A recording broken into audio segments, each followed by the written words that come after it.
Hi, I'm Chandrika Gibson from Breast Cancer Care WA, and today our co-hosts are Vaneeta Davis and Lisa Wilson.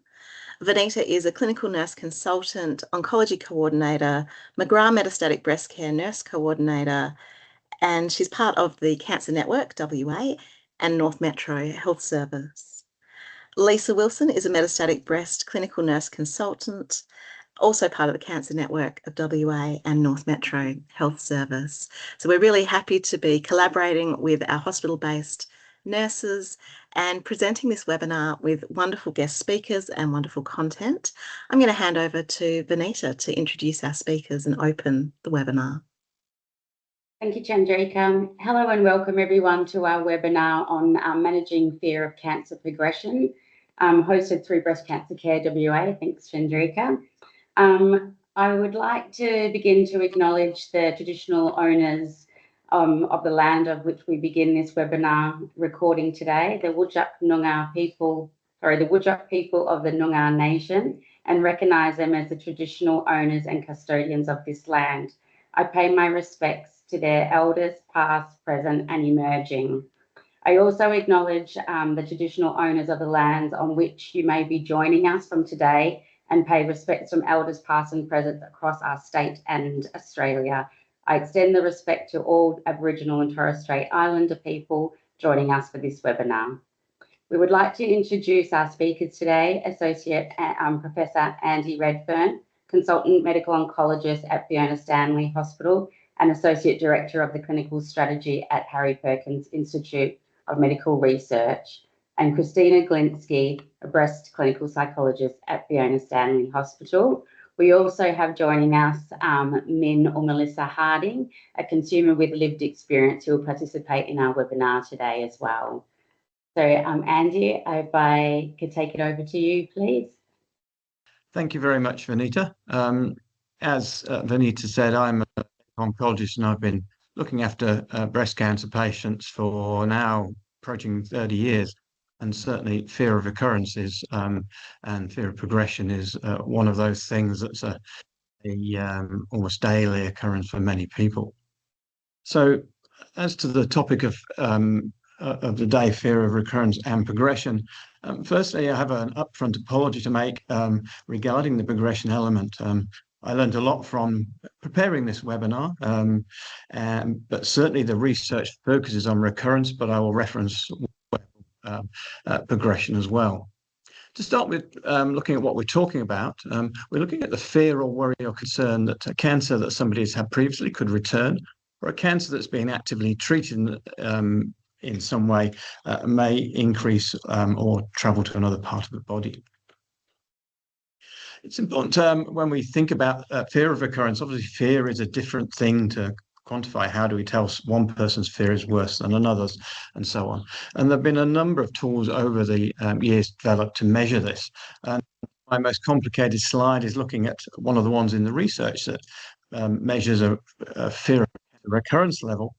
Some papers look at just looking at mild, moderate, and severe fear, but this one is the most detailed and is used in many papers.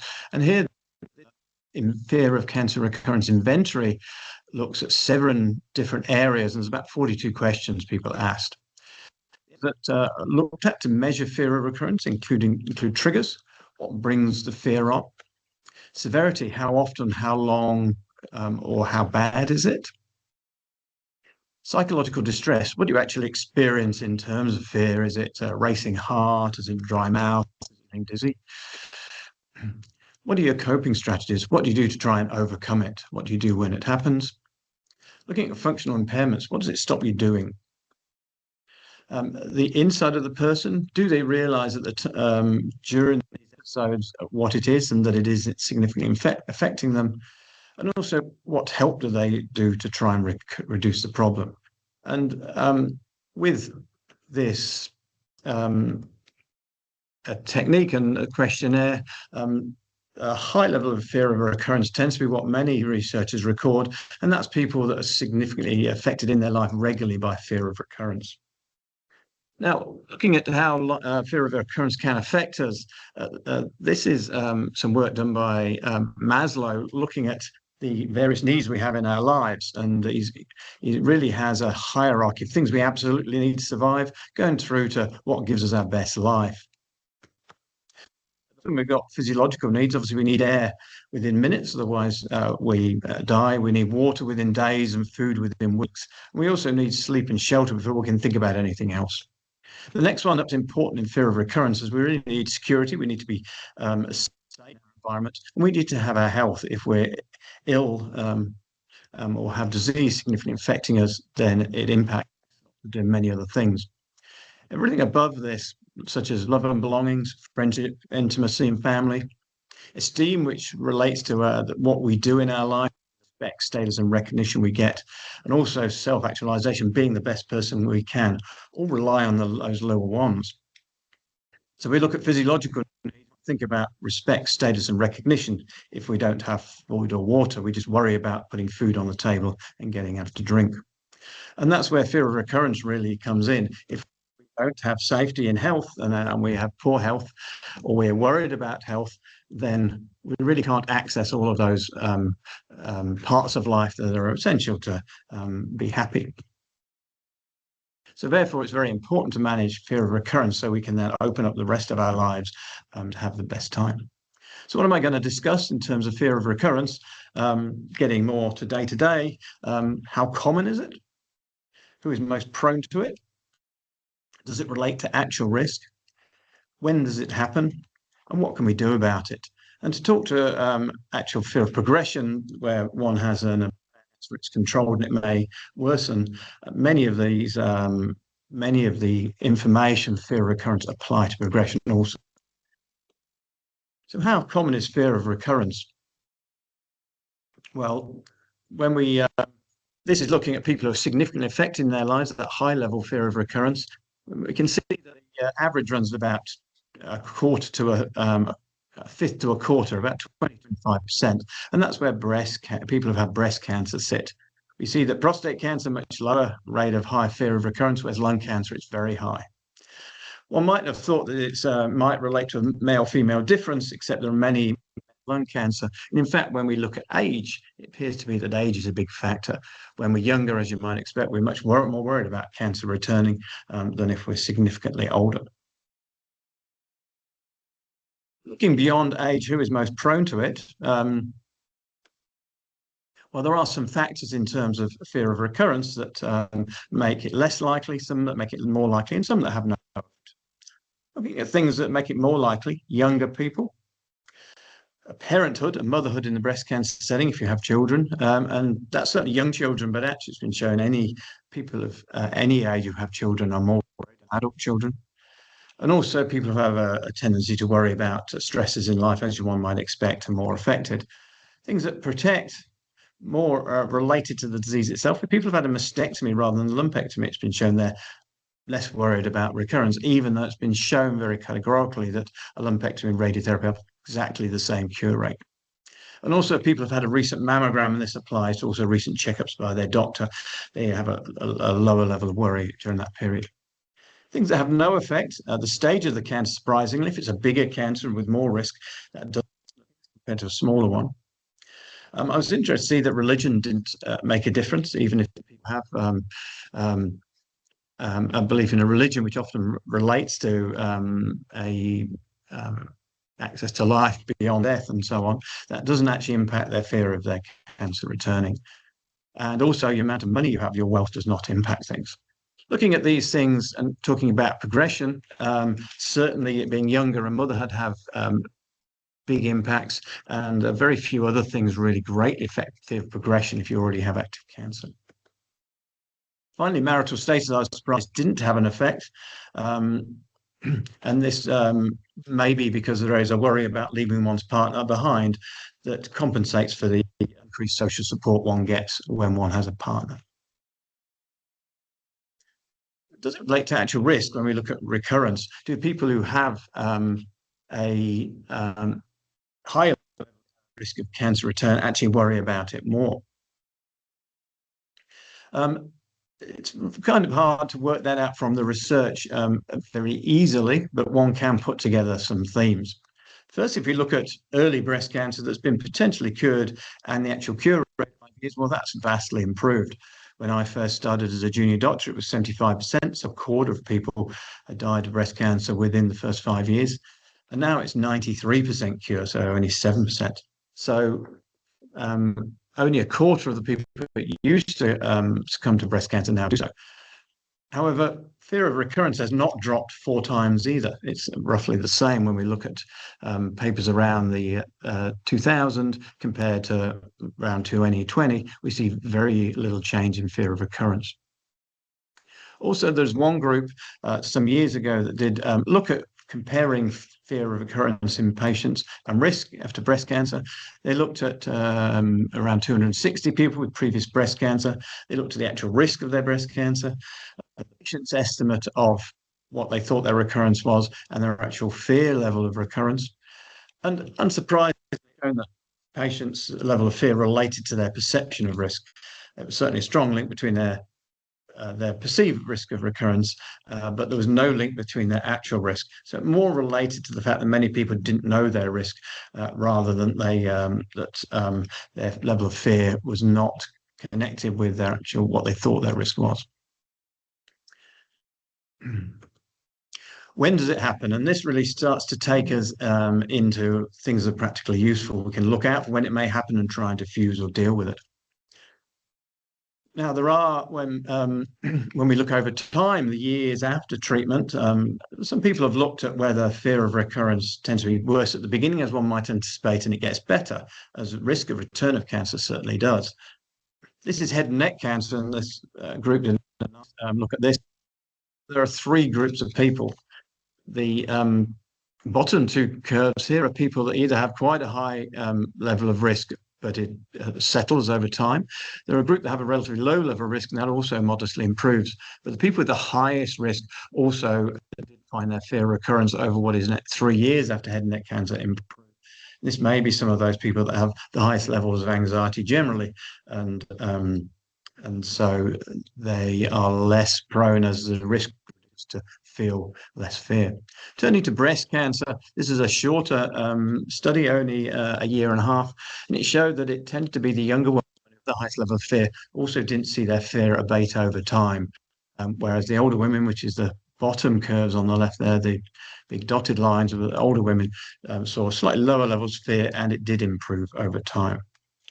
So that's looking over the years just generally, but there are some times when fear of recurrence is at its peak. There are 2 periods that can relate to fear surges, if you will. There's chemoradiotherapy that people receive in the first few months after diagnosis, before or after surgery. And then there's hormone therapy that can go on for several years. And we find that we see around diagnosis, as one might expect, and just beginning chemotherapy and radiotherapy, scary concepts, there is a peak of fear. We also see initial intensive therapy when it's finished, interestingly. When chemotherapy is finished, when I see many people and I'm saying, well done, you've finished your chemotherapy, you can now go on and get on with life. That's when people get a surge of fear, because there's not that regular support. They're not receiving drugs, maybe, that they may feel prevent fear. And they're also back in the normal home environment with more time to think about things. The other time we see a bit of a surge is several years later in people that have hormone treatments, when those hormone treatments finish, which can be usually 5 to 7 years after diagnosis, and people worry that stopping them may cancer return. When we look at cancer progression, really, it's very hard to identify set periods when people are on continuous treatment with advanced cancer, other than around when the scans are done, which we'll come to later. There are, on top of these things that relate to the timetable of treatment, time from cancer, some other lightning strike type events which can cause surges of fear. Before scans, which we'll talk about in more detail, Scanxiety. Before checkups, at anniversaries, maybe relating to diagnosis or other things. When symptoms occur, people notice they're not feeling so good, and whether others people know, maybe in support groups or family, are affected. So finally, what can we do about it? We look to when it may happen, when to look out for it, but what can we do to help people have less recurrence and to deal with the fear when it occurs? First thing to ask, I guess, because many people worry about, is does being worrying about recurrence lead to make it more likely to happen? I think many people think, well, I do worry about recurrence, and their concern is that this worsens the cancer behavior, maybe effects on their body's environment, the immune system, things of this nature may lead to worse cancer behavior. It becomes more likely. And they worry that they're worrying, and they worry that the cancer will then get worse. And they therefore worry that they then start getting more fear of recurrence, and they worry about a cycle. So is this the case? Should you worry about being worried? This probably relates to the perceived causes of breast cancer. This is a group of people were asked about what they thought might have caused their breast cancer. 1 in 3 people, the top group, thought that stress maybe been a big impact, even though the research that stress probably has very little or no role in most causes of breast cancer. So does being stressed increase recurrence? And the answer probably is no.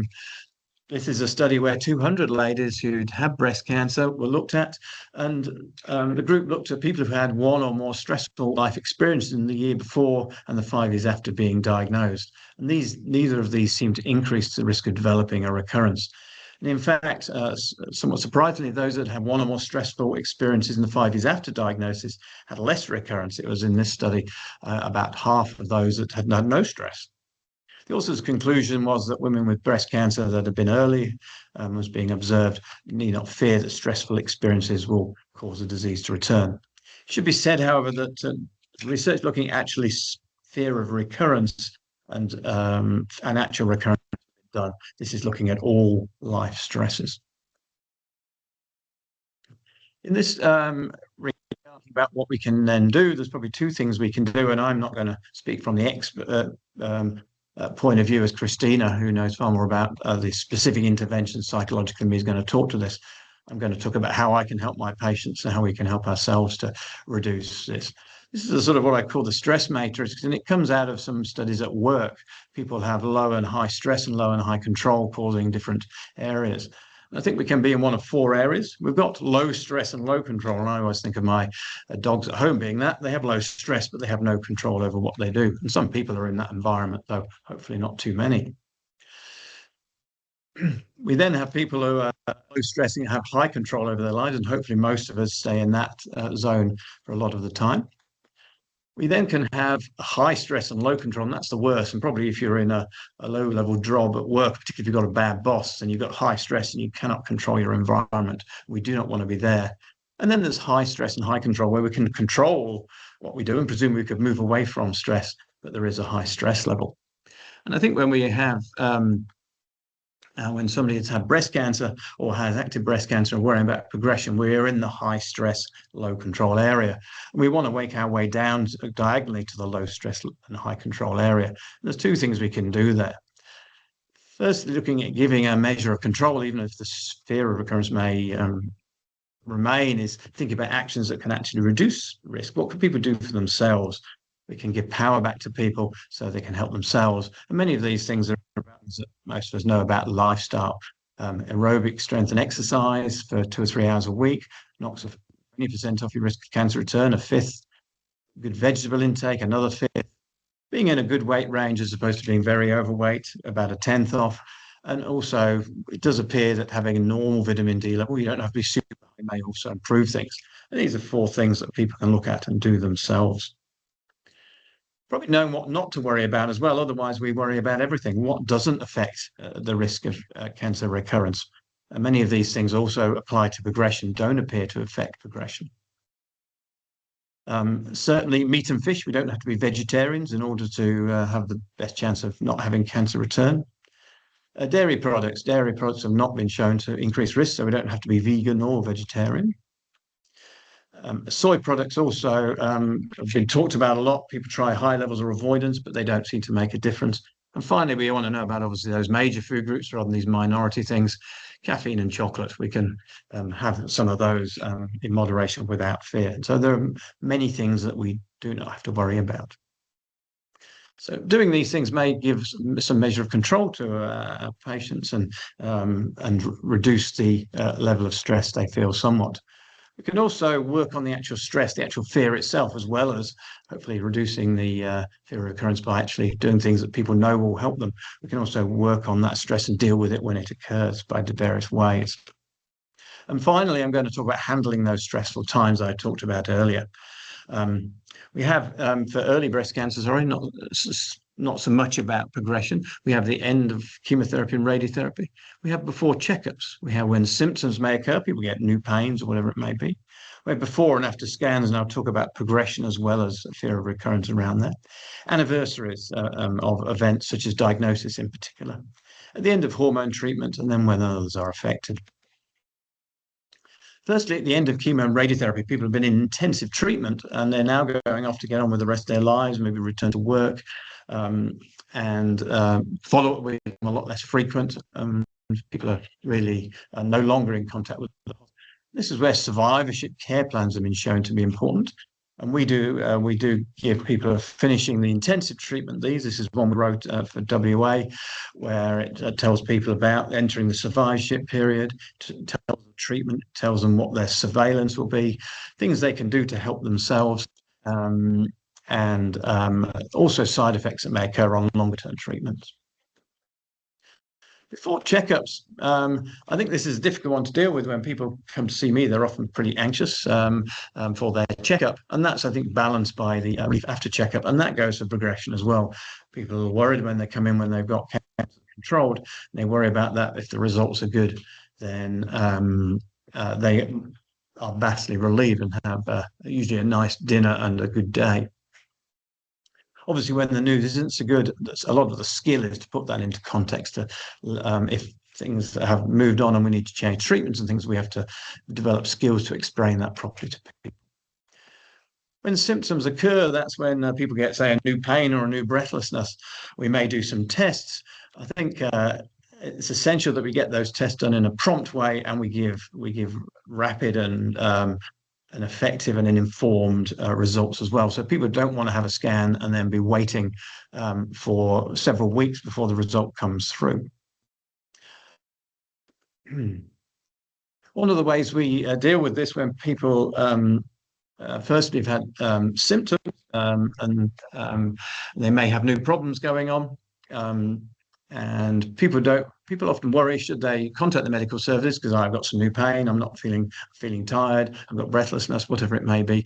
They worry about bothering us and contact us, and then they also worry maybe I'm not being thorough enough and maybe I should get in touch. And we've tried to provide thorough services, and this is across the cancer services, I think, to try and give people easy contact. Fiona, Stanley, for example, we have a number of phone and email services. We have oncology, clinic nursing emails. We have pharmacy, run a clinic for people on oral medication with contacts. Many of the doctors, including myself, details to people as well. And we also have the CIRC email advice service. And CIRC is a symptom and urgent review clinic. This is something that's really come into being in many cancer centres in the last couple of years. And here you see our senior charge nurses in oncology, Fiona, Stanley, and they run this clinic. And people can phone any time during the day with things that are worrying them. And they can get same-day checkups if it's necessary as well, rather than having to try and get their GP or worry about sitting in ED for a long time. We're also working on a regional and remote tele-follow-up service for people where we do regular telephone contacts, and people that live a long way away, maybe not have follow-up in the usual way from hospitals. It may be difficult to get GPs. Looking at investigating symptoms, handling side effects, switching therapies, advice on lifestyle, and also regular tests. So that's when symptoms occur. What about when people have had a scan? If people are being followed up for early breast cancer, there may be not many scans. If people have advanced cancer, there'd be many frequent scans. As I've mentioned, prompt booking and results delivery is essential. As this relates to the topic in the title of Scanxiety, this is anxiety associated with cancer detecting scans. And people feel anxious coming up for the scan. They feel anxious when the scan has been done, waiting for the result. If we look at early breast cancer first, there aren't many scans. It's not been shown that regular CTs, blood tests, MRIs have really a role in detecting return of breast cancer early, because it does not make a difference to eventual results. And most people will be fine and have a bunch of scans that are all normal. Only mammograms really are routine after early breast cancer treatment, but certainly they are ones that people worry about. They had a mammogram often in the past, and that led to the whole beginning. So we make sure we're prompt in delivery of those results. Other scans are usually only performed for new symptoms or other problems. And I always find it's important to tell people that mostly those scans will turn out to be normal. Even though we don't do regular scans, 90% of the scans I do in people with early breast cancer show a benign problem or nothing at all. With the prompt delivery of results, we try and do this in person, where we consider it's a low risk of an abnormal result, or if the result the worst thing it may show is not particularly significant, we may seek people's consent to give the results over the phone. The other thing I do ask my colleagues and patients remember are that reports from scans are written for specialists rather than to explain findings directly to patients. Many patients may have skill in medical lingo and be able to interpret their scan reports, but many will not. And there can be extra anxiety from sitting with a scan report for a few days that you've obtained before you see a specialist. Talking about Scanxiety in advanced breast cancer now, and looking at around progression. In contrast to after early breast cancer, scans and blood tests are a routine part of looking after people with metastatic breast cancer. Treatment in this area tends to consist of a number of periods of disease control, and that can amount to years sometimes these days, which is great. Sometimes followed by progression of the disease increases and we have to shift to a new treatment. And with most people, there are regular scans to measure that. Also, we have to consider with continuous treatment, side effects also become an important part of the proposition. And this is the Breast Cancer Network, Australia's Hope and Hurdles pack, and that recognises hope when disease is controlled, and then there may be a hurdle where the disease increases and we have to change treatment. And there is, as one might expect, a much more level of background concern over cancer progression compared to people with early breast cancer. Some considerations for Scanxiety with metastatic breast cancer. As scans start to become frequent, we do scans at the beginning more frequently to check a new treatment is working, and when we're getting things going well, we'll ease them out. And I have patients who may have been on a treatment for years who only have a yearly scan, and so Scanxiety abates. When we get a scan, we don't look that the disease is gone. We're looking for at least being stable, it's not growing, or we look for shrinkage or disappearance. Any of those usually is continuing treatment. One of the reasons that we mention that is in some tissues, getting into the details and nitty-gritty on scans, such as the bone, the cancer may be fully controlled or killed in an area. It may never return, but the scan may look little. So in those settings, we're very happy if the scan looks unchanged, as that may mean full control. Move from scans as such to sort of marker anxiety. We do tumor markers, and these are chemicals cancer cells produce that we can measure in the blood. And if these are falling, we don't need as many scans. If rising, we may do. But there's a lot of marker anxiety as well. They are very much a two-edged sword. If markers are rising, then we do scans, and people worry about the marker rising. And so the scans may be good, and the marker's still creeping up. And people get a lot of anxiety when they should otherwise be feeling good about progress. Obviously, when marks are falling, people usually have a good day and feel really good about that. So we're happy when they're going down. If they're going up and scans good, then it's a little bit of an unfortunate circumstance. So I do say, if you're having markers, don't worry too much about it. Just guide scans. If your scans are good, then we're happy. The final thing I'm going to talk about on scans is a new area we're kind of coming into as we're getting long-term control of even advanced cancer in many patients. Just going to give you a quick example. This is HER2-positive breast cancer. It was the most aggressive type of breast cancer with the worst outlook in people where it has spread to other areas of the body. When I started in 1990 as a doctor, 11 months was the average people lived with this disease when metastatic. By 1995, we had better chemos and it becomes 17 months. We added trastuzumab or Herceptin, an antibody against the disease, in 2005, and we saw 2.5-year survival. We then added a second antibody and things almost doubled again, 57 months, that's nearly 5 years. And the latest results in 2026 with new antibody chemo combinations show that the average survival now is 6 years or 72 months. We've in fact got new treatments. We're still waiting 6 years to find out, but we may be 7 or 8 years on average. Also, some of these patients that have all these years, and this is not of survival, some of them are, after many years, are still on the same treatment. And this leads us to, can we stop therapy? If somebody's been on this treatment for 10 years, can we stop? And these are things like some of the estrogen blockers with some of the newer things like you hear the CDK4/6 inhibitors mentioned. There's no easy way to say that phrase. The HER2 positive cancers with the blocking treatments I've shown, and also triple negative cancer with immunotherapy. We're seeing increasing numbers of people that are having several years of treatment, and we may be able to stop it. We do worry about that, though. We get anxiety as well as patients. We may consider after 10 years of full control, we should stop a treatment and monitor more intensively. And that may lead to more scans and more anxiety.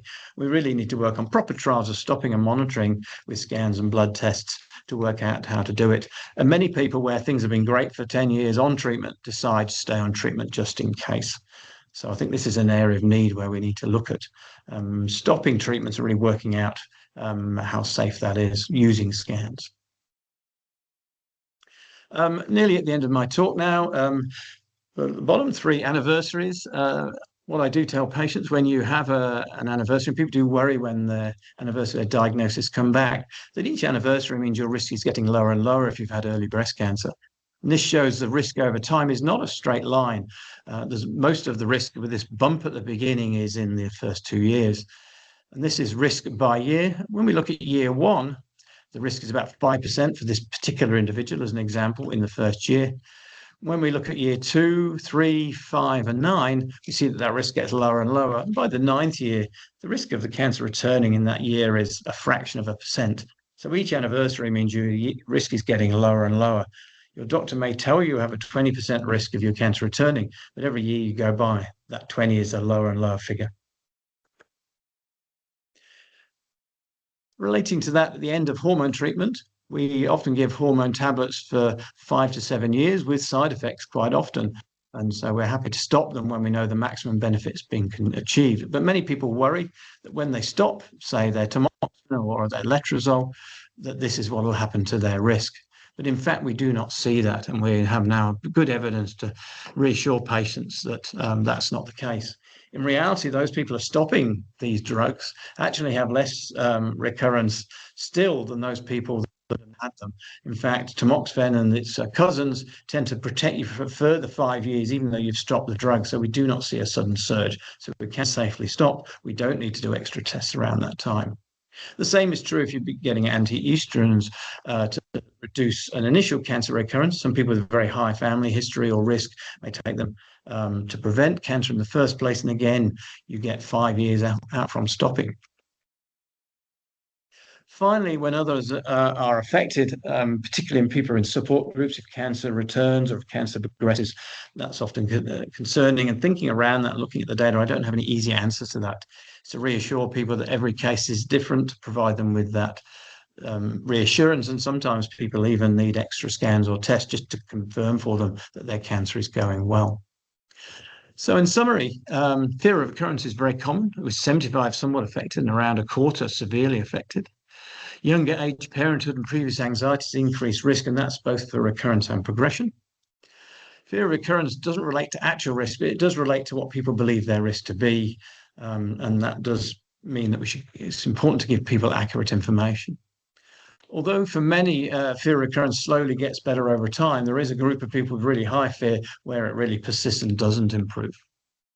Several times are well known for fear of recurrence increases relating to treatment and other events. Fearing recurrence does not appear to increase risk of recurrence happening. Fearing progression does not appear to give shorter control of cancer as well. So we want to reduce that fear, but it doesn't actually affect the cancer. Empowering people with knowledge to reduce their recurrence risk is helpful, probably. Various remedies are available to help reduce fear of recurrence at various times, involving either provision of services or better and rapid information. And finally, we're going to hear about psychological interventions in the next talk, which I am not qualified to speak to. So thanks for listening, and I'll be handing you over to hear about the really clever stuff. Cheers.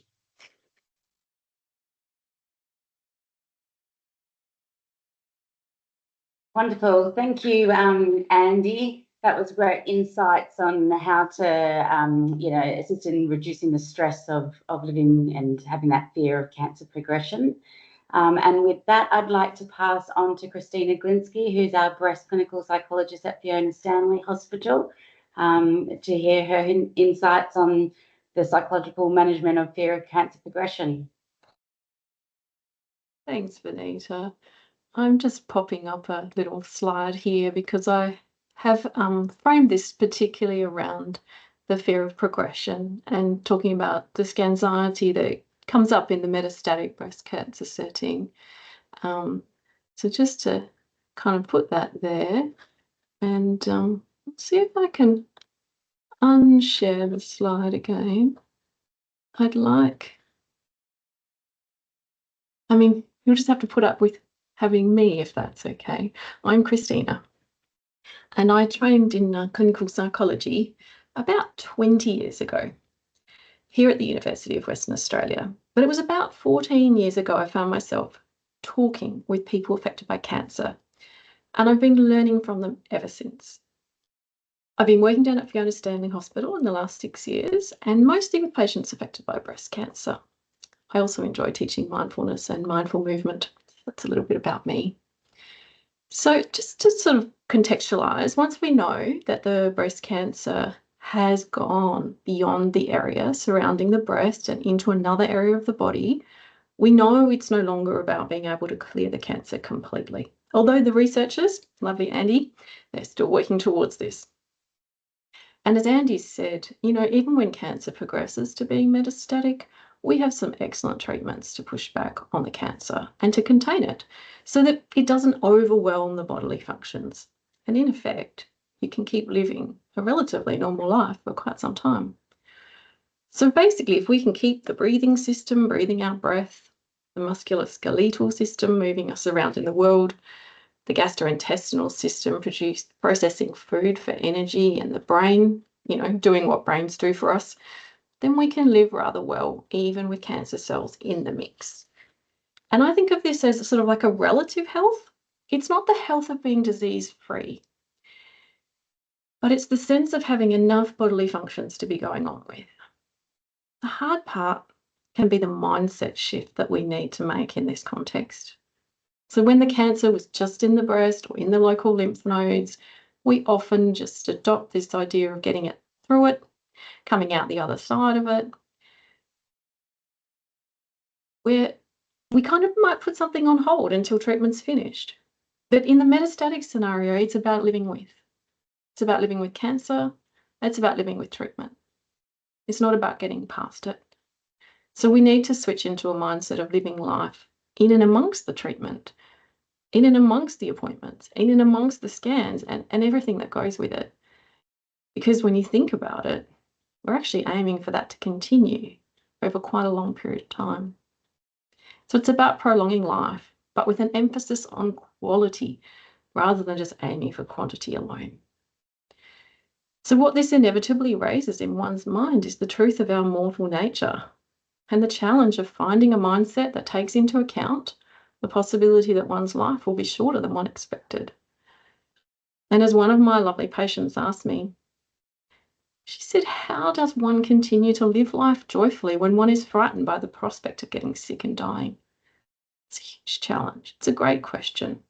So I think we should just welcome ourselves into talking about the hard stuff.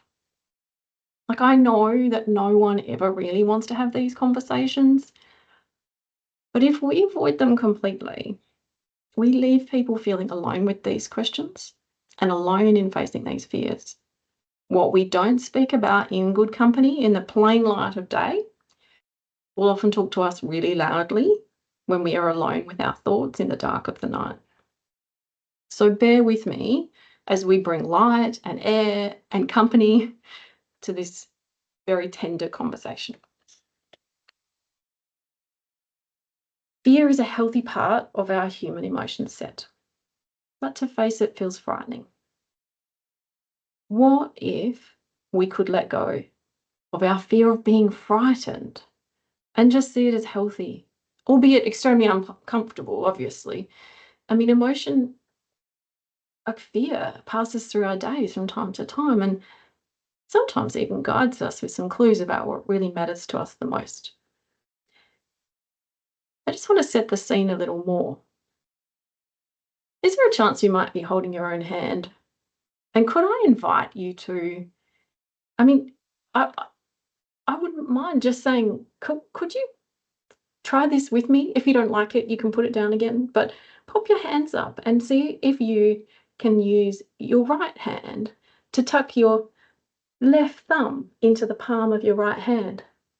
And then now you've got 4 fingers up on the left hand, but pop the first pointer finger up on the right hand and then just wrap it with those 4 fingers. So now the 2 hands are kind of joined together, and rest the whole lot in your lap.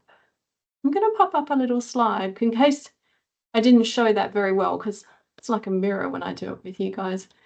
There's a little slide here. It shows the stages. Oh, I forgot to view the show. That'll help. There we go. So the first stage, wrap the thumb, then pop up the finger, then wrap that finger and nestle the whole lot into your lap. And just see how it feels. Are you breathing? Could you just tune into your breath? Just a little bit, like just tracking, feeling the air come in and then the air come out. And maybe you could start noticing the way the breath leaves the body, like the release of the exhalation. Letting your breath flow out of your body. And maybe even just stretching that ever so slightly, letting it go a little longer. You don't have to force anything, but just let your out-breath lengthen. Let your hands hold each other. Let your body settle. And can I just ask you to bring something to mind? Do you have a source of support that you could turn to either during or after this webinar? It could be a loved one. Could be a professional support person. Our hosts, Breast Cancer Care WA, have fabulous breast care nurses and counsellors who will be more than happy to follow up with this conversation so that you can have it in an individualised way. So I think it's good to think of our supports, hold our own hand and breathe. I think that gives us like we're ready now. Maybe just a little nudging squeeze. No white knuckles, like if you were just squeezing a child's hand. What I wanted to talk about was this. Fear of further cancer is a sign that you value your life. This is good. The non-afraid ones who couldn't care less whether they live or die, they are a real worry. That's a topic for another webinar. Think of fear like an arrow. You can look where it's pointing towards, or you can look at where it's pointing from. Having a healthy love of life is a good thing and something to point yourself back to. I don't mean going over the top and living life manically. I just mean dropping into life moment by moment and connecting to it. Having some lower level fear is also going to keep you on track with attending your medical appointments and looking after your health and well-being. It's just if fear is dialed up to the maximum, that's when it can interfere with life. But our aim would be to dial it back to a lower range, not to zero. I mean, we can't get rid of it. And whilst we might like to be rid of it, it's not realistic or helpful to try to banish fear. It's about getting it into a livable range so it doesn't run the show. And we can do this by the mindset, a mindset of living in and from the uncertainty, and via the body, seeking calm and comfort. As humans, we tend to have a preference for certainty, and we find uncertainty hard to bear. So I often use the phrases bearing the unbearable, tolerating the intolerable. These can become a way of kind of being that help us in times of flux. While we'd all prefer to push off firm ground, living in uncertainty is a bit more like being in water. We can still swim, we can move, but you don't get that nice clear push off that you do on land. And look, sometimes you get pushed around by the current and you end up in places you didn't expect. So it can be really helpful when you're in it to say, I'm in it. I'm living in and from the uncertainty. I'm pushing off the water, not off the firm land. Rather than trying to force it to be anything other than what it is, confiding realities uses up a lot of energy. And if you give up, it's like being swept away. So I'm thinking, where's the middle? Where's that? Oh, maybe it's like paddling across the current. You know how at the beach they tell you if you get caught in a rip, you've got to go sideways? Keep paddling. Just have a slightly different mindset while you go about it. I mean, look, obviously one of the big questions is how on earth are these ideas applicable to approaching scans? I mean, Scanxiety is such a multifaceted experience depending on your personal history of your own scans, but also like your life experience itself.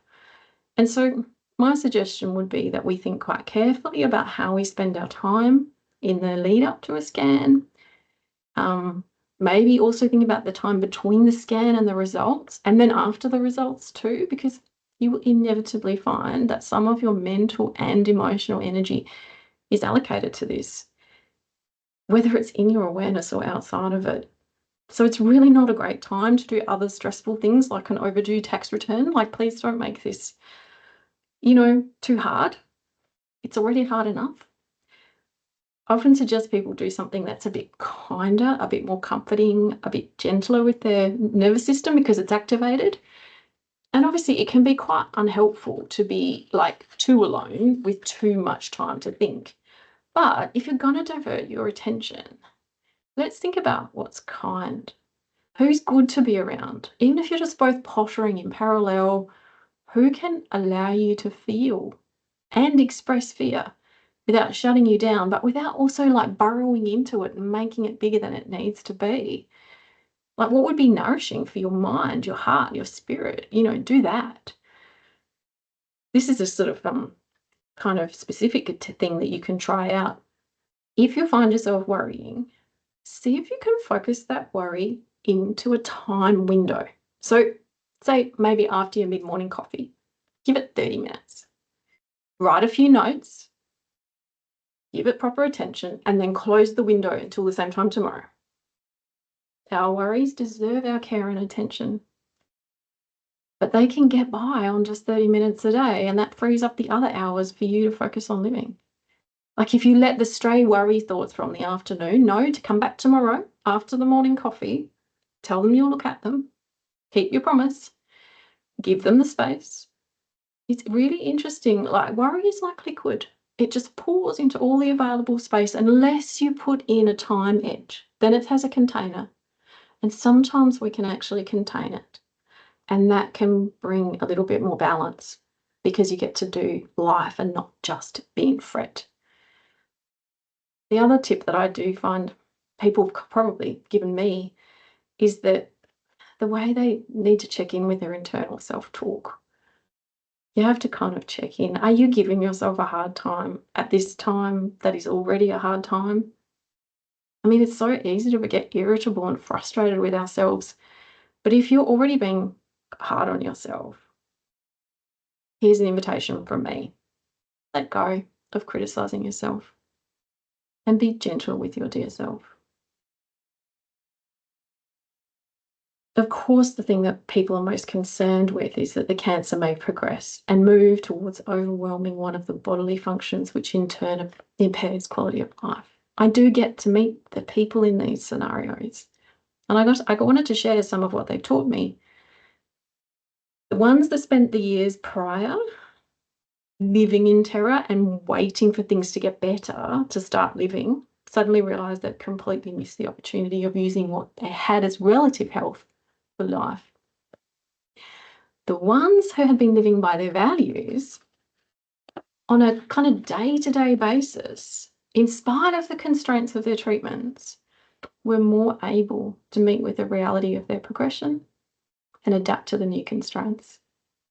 What do I mean living by values? I mean simple things. I mean spending time with loved ones, spending time in nature, creating living legacy threads. Like, some people were doing cooking with their children, their grandchildren, and they were collating the family tree recipe books and annotating the family photos and putting them in an album and, getting the photo books printed so they could tell their story over time. Like, it's just so kind of comforting to know that those things were held within the family collective memory rather than just in their individual.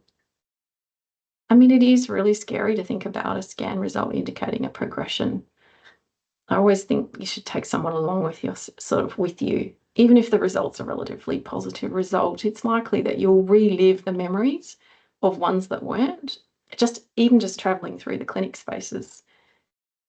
So be kind to your nervous system and seek out a comforting presence. You know, someone that can hold your hand as well as you holding your own. And do remember that you will have a whole team of health professionals to help you deal with any problems of progression or burdens of treatment. They may not be able to relieve you of having cancer, but they will work to ease any pain or distress you may encounter. With current treatments, not all disease progression is going to overwhelm a bodily function, at least not immediately. So it's really important to give yourself space to adapt to the change in circumstances. What we don't want is the mind and the spirit to get demoralised and stop living before the body does. There are griefs and losses along the way that need to be honoured. Some losses are grieved in anticipation, and anticipatory grief can guide us. Maybe you'll write a card to your future grandchildren or to your son on his wedding day if you know you might not make it there in person. Sometimes the grief is for the loss of the innocence, remembering that time when we were young and naively able to believe we would live forever. And now we know that's not the case. Life experience teaches us that mortality applies to us all. And that the goal of living a full life is not to be alive at the end of it, but to have fully lived. For as long as humans have been humans, the philosophers, the poets, the artists, and the musicians have been grappling with the way death inevitably completes a life, even though we wish it were not so. One day, we won't be here, me included. But while we're here, right now, how do you want to be? What is your most quintessential way of being you in this world today? Right now. You know, will you plant a seed? Walk with your feet in the sand, hold a loved one's hand, crochet another blanket square. While you have systems in your body which are still offering you relative health, what matters most to you today? Thank you for coming on this tour of the depths of the human condition.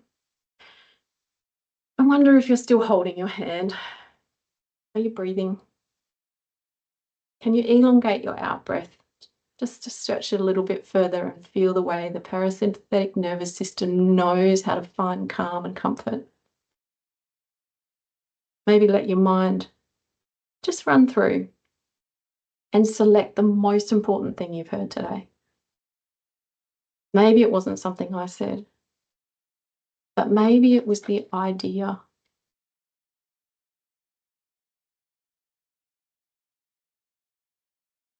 that you heard yourself thinking quietly while I was talking.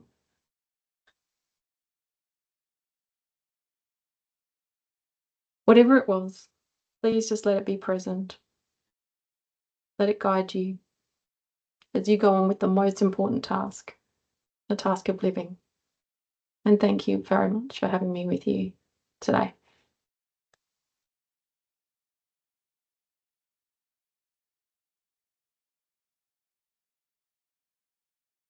Thank you, Krystyna. That was absolutely beautiful, calming, and lovely.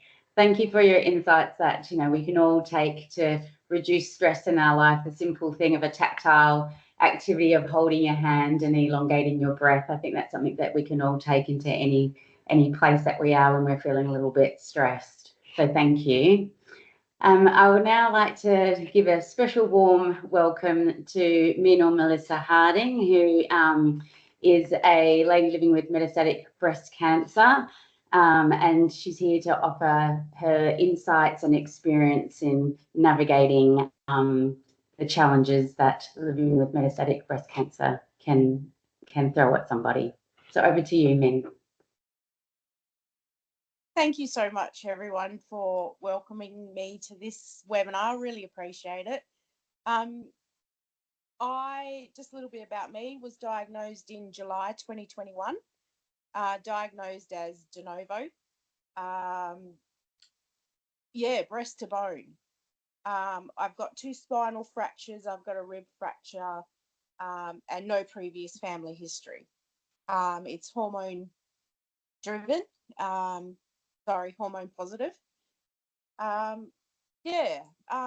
me, Dr. Andy Redfern and Krystyna touched on a lot of what I practice. For me, when it comes to fear of progression or Scanxiety, as Dr. Andy Redfern referred to, the time between a scan and your next appointment can reduce that anxiety. I also think trust in your oncologist and your GP factors a lot into it for me. I think it's important for me. Oh, my apologies. I think it's important for me to know that my oncologist has a plan B.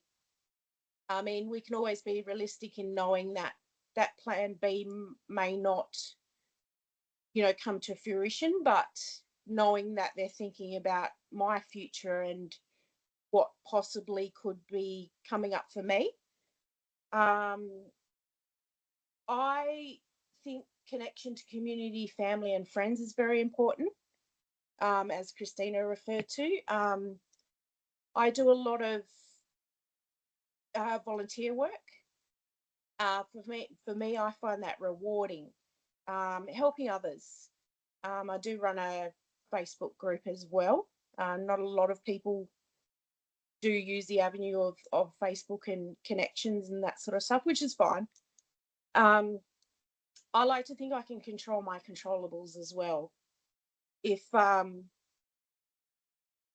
feel like it's something I can't control, then I don't try not to focus on it. Not easy for everyone, I know. But as Krystyna said, I think it's important to check in on yourself and just make sure you're putting your mental health first as well as your physical well-being. The breast care nurses such as Vaneeta, knowing that we've got that connection as well. I can just go to an appointment and hear Vaneeta laughing in the background and know that I've got her support. Excuse me. I think just focusing on what you can do for you. Excuse me, I'll just get a drink of water. What's important to you?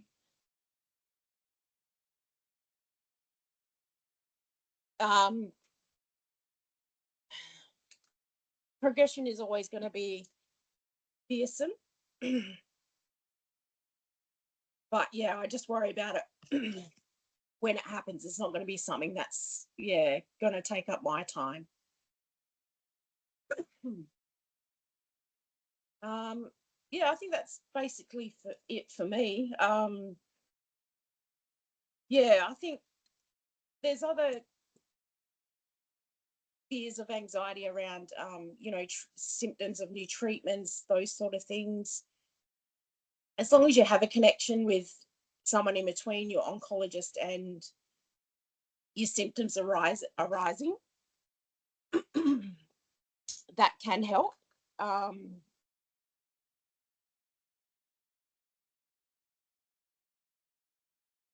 And I think that's important too. I think that's it for me. Thank you guys so much for welcoming me. I appreciate it. Thank you, Min. Thank you for struggling through with getting a drink as well. Yes. Very good. Very good. So, but I'd like to thank you overall to Min, most definitely Krystyna and Andy. They've brought about a good picture of what we've been talking from all aspects, from the health professional side to the lived experience, and it's been a great insight into this topic. We did have some questions from people that had come in before we're recording today. So between myself and Vaneeta, we'll just be firing some questions at the three of you, if that's okay. The first question that we had was in two parts. The first part probably a little bit more for Andy, but with the second part for Krystyna and for Min.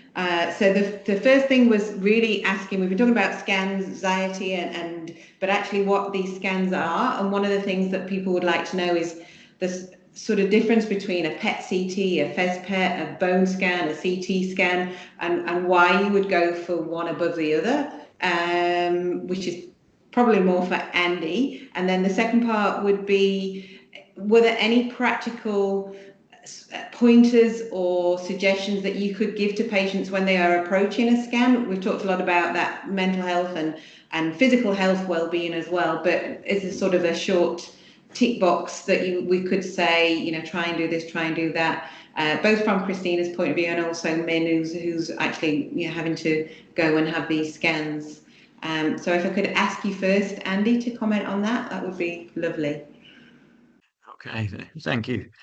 Well, I guess to talk through those scans, scans are ways of obviously looking in the body and assessing whether various areas of us are normal or otherwise. And each scan looks at at changes in the body from a different way. CT scans and X-rays look at the sort of the density of tissue. So cancer's often got a lower density than the normal tissue around it, and in some organs, in the lung, it's got a higher density, and we see that.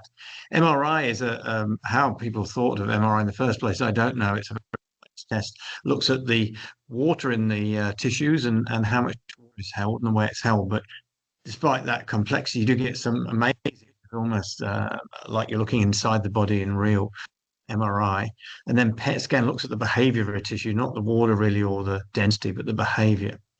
CT scans are the quickest, the easiest to get. We can get one with our department in a day or two. MRIs and PETs take a number of weeks. They take longer and there's less machines. So we, for many patients, when we're monitoring things, we may start with PETs and sometimes MRIs to look at particular areas. And once we know treatment's working and we see things are good, maybe if we've got a tumor marker, we may go down to just doing Ts, which are quick and easy and may give us all the information.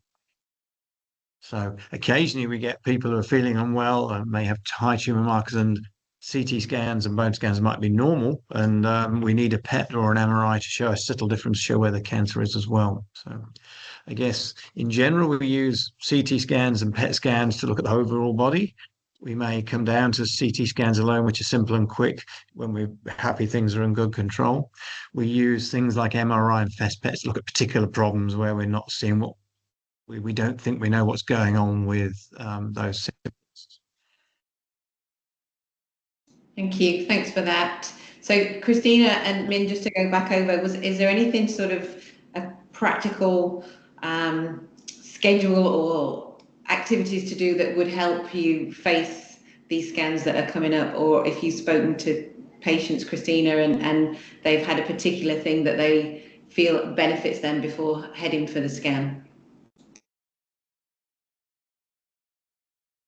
I think this is so individual, but I think it's the question of what would support me. You know, if I'm in a state of fear and I've decided not to be afraid of being frightened, and I understand that my fear is completely natural, then my task becomes about how do I look after that? And what looks after that in one person is going to be slightly different to what happens, how do you look after it in the next person?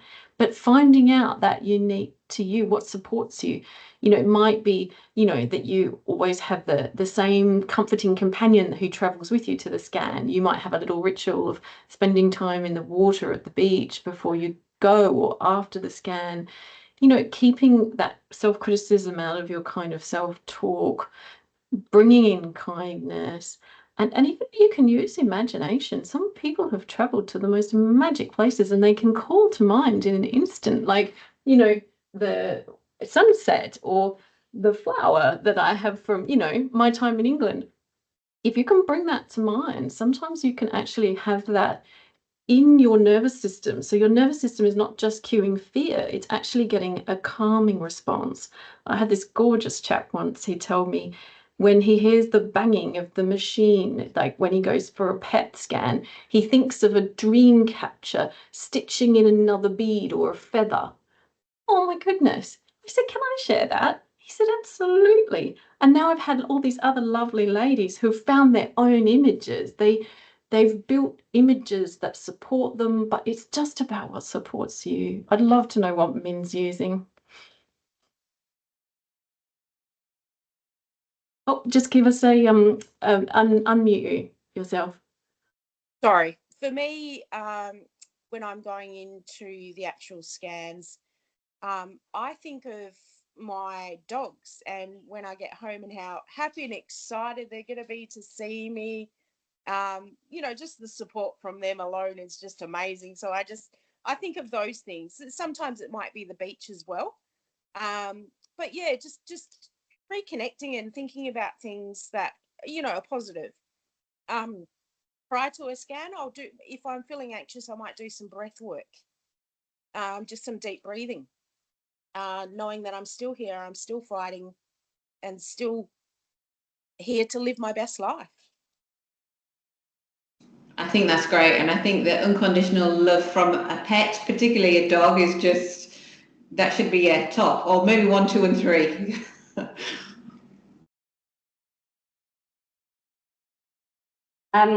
There's another question that's kind of been raised, I guess, from a little bit of a collective health professionals point of view and also clients and patients point of view, which builds on scans. But we often quite hear that either patients or clients find it hard to manage their family's happiness and excitement when they get a positive scan result. And for the person themselves who is going through this experience, that they can often have a little of mixed emotions, and that they're happy with the result, but also a bit of a reminder that it's a lifelong kind of cycle of ongoing scans, and there's maybe no end in sight.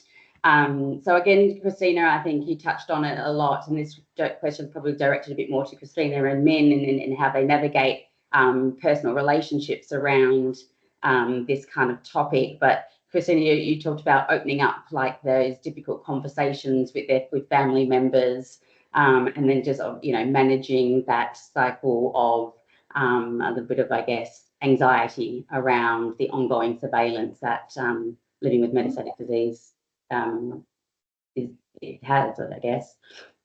For me, I think we've come up a little constraint here with within our community. We have this idea that it's good or it's bad, right? It's I'm happy or I'm sad. It's like, oh, hang on.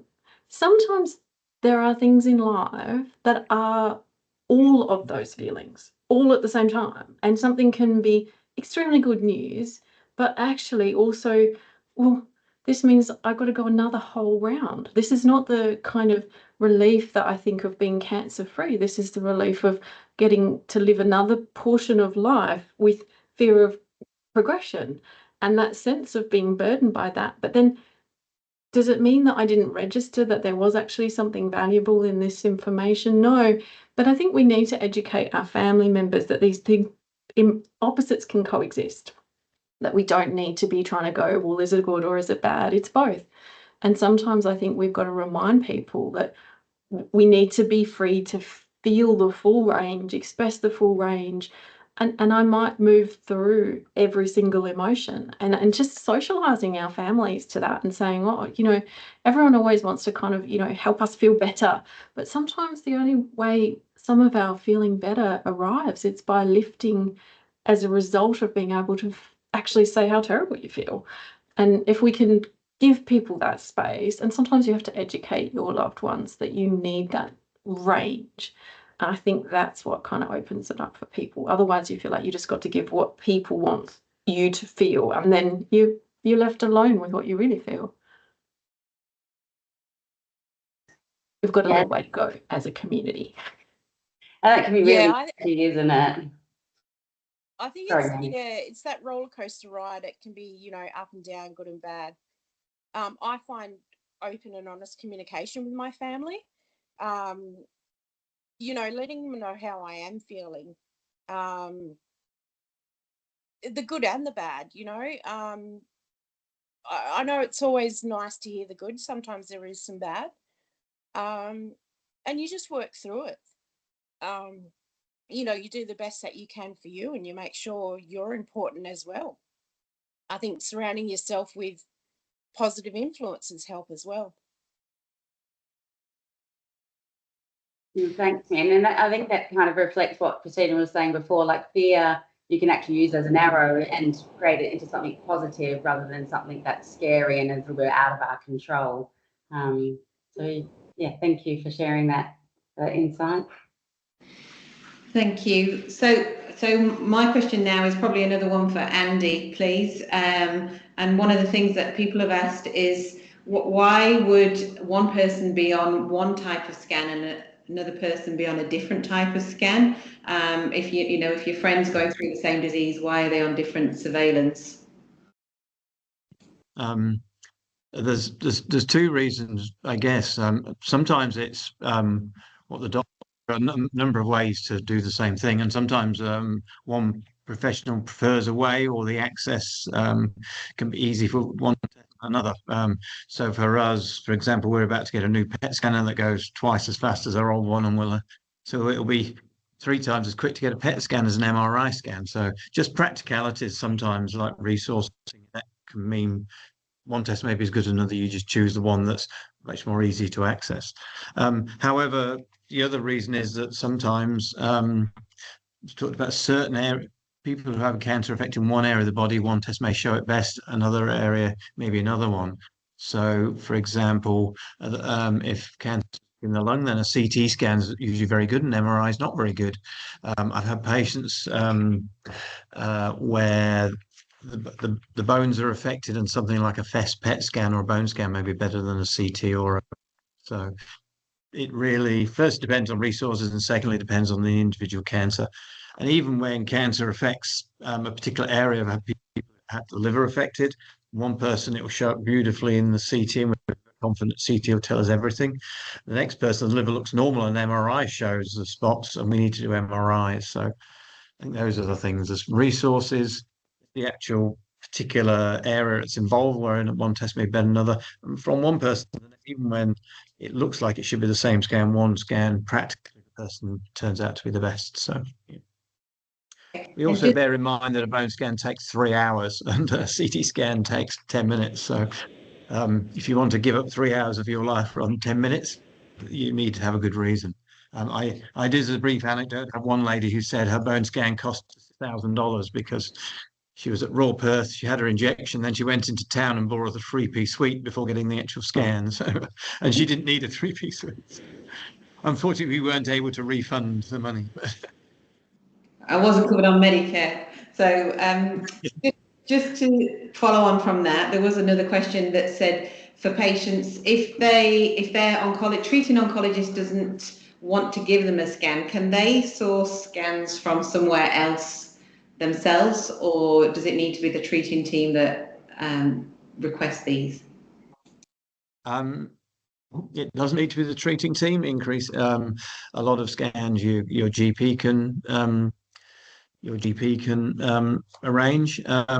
Some tests you can almost self-refer for, but you usually need at least some doctor to order.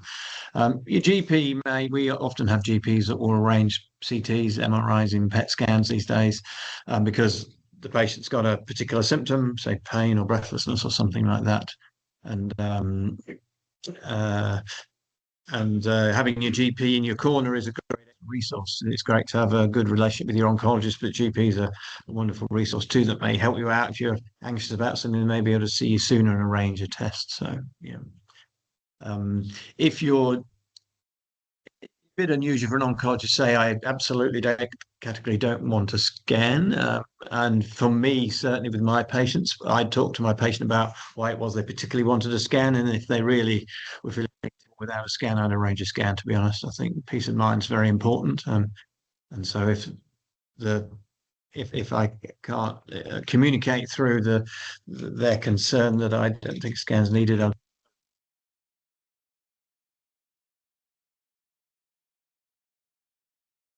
and I think we just got one final question that's come through. Andy, it's probably to put you back into the spotlight, I'm sorry, but it's what are the signs and symptoms of metastatic breast disease? So I presume we're talking about if you've had early breast cancer and what do you need to look out for, what you should worry about. So the first thing I think to say is generally many of the symptoms of metastatic breast cancer can be other things also. And we often look for a general pattern of something starts as a little niggle or a background. Is it something? Is it nothing? And slowly builds. That's not an absolute pattern, but if pain is just a little bit of discomfort, it steadily builds. If you get a bad pain that comes and then goes away for 3 weeks and then comes back, it's more likely to be something else. So this pattern of slow building of a symptom rather than it comes and goes. We did look in about, we did try and answer that question because we wanted to better advise people what they should let us know about. We looked at about 2,000 patients at Royal Perth, found that bone pain was the most common symptom leading to diagnosis in about almost 2/3 of people. And it was that slowly building up from a niggle to a worse and worse pain. And the second most common thing was a cough with breathlessness, which was only about 1/4 of people. But a cough by itself was almost never cancer. So that was almost always a viral infection or something else. The thing I do tell patients when I'm telling them what to look out for, the two most common things, pain and breathlessness, cough, are that even when I do a scan for breathlessness or if I do a scan for bone pain, 8 to 9 times out of 10 times it will turn out to be something benign, and it'll be a little bit of arthritis. It'll be just a virus that's caused some irritation. So even though I'm doing a scan, it's very likely that it won't be that, but obviously it's still important. Okay, thank you. Well, I think we're going to sort of wrap things up now. I would like to say thanks again to Andy, Krystyna and Min for giving up your time and telling us all these things that I'm sure will be of benefit to people that are going to listen. Would like to say thank you to Chandrika for bringing it all together and to Vaneeta for joining me with co-presenting.